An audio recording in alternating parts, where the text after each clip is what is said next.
ஃபீவரோட தான் வந்தோம். மருந்து குடிச்சு கொஞ்ச நேரத்திலேயே ஒரு 1 ஹவர் வீட்டுக்கு போறதுக்குள்ளயே ஃபீவர் விட்டுருச்சு. நார்மல் ஆயிட்டா. வரும்போது பிளேட்லெட்ஸ் வந்து 0.75ல இருந்தது. அ WBCயும் வந்து 2000 கீழ போயிடுச்சு. அதுக்கப்புறம் வந்து 2 டேஸ்க்கு அப்புறம் இன்க்ரீஸ் ஆக ஆரம்பிச்சிருச்சு. கஷாயம் குடுத்தோம். பாப்பாவும் நார்மல் ஆயிட்டா. ஸோ என்னோடய டாக்டர் பேர் வந்து தனேஸ்வரி. ஸோ டெங்கு ஃபீவர்னால வந்து ஒரு 4-5 டேஸாக ஹெவி ஃபீவரில் இருந்தாங்க. ஸோ ஃபீவர் வந்து 101 to 103 வரைக்கும் போயிடுச்சு. ஸோ நார்மல் மெடிசன்ஸ் கொடுத்துருந்தோம், ஸ்டில் ஃபீவர் குறையவே இல்லை. டாக்டர்ஸ் வந்து இமீடியட்டாக ஹாஸ்பிட்டலில் அட்மிட் பண்ண சொல்லியிருந்தாங்க. எனக்கு இன்ட்ரெஸ்ட் இல்லாமல் தான் வந்து நேராக இங்கே வந்துட்டாங்க.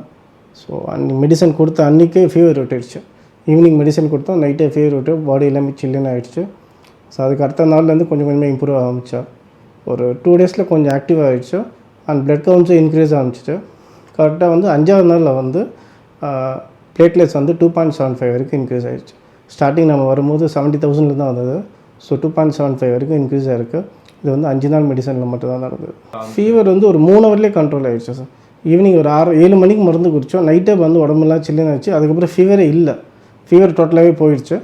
அடுத்த நாள்லேருந்து கொஞ்சம் கொஞ்சமாக இம்ப்ரூவ் ஆரம்பிச்சிட்டோம். ஏன்னா 3 நாளாக வந்து 103, 102 அந்த அளவில் ஃபீவர் இருந்துச்சு. இமீடியட்டாக ஃபீவர் போயிடுச்சு.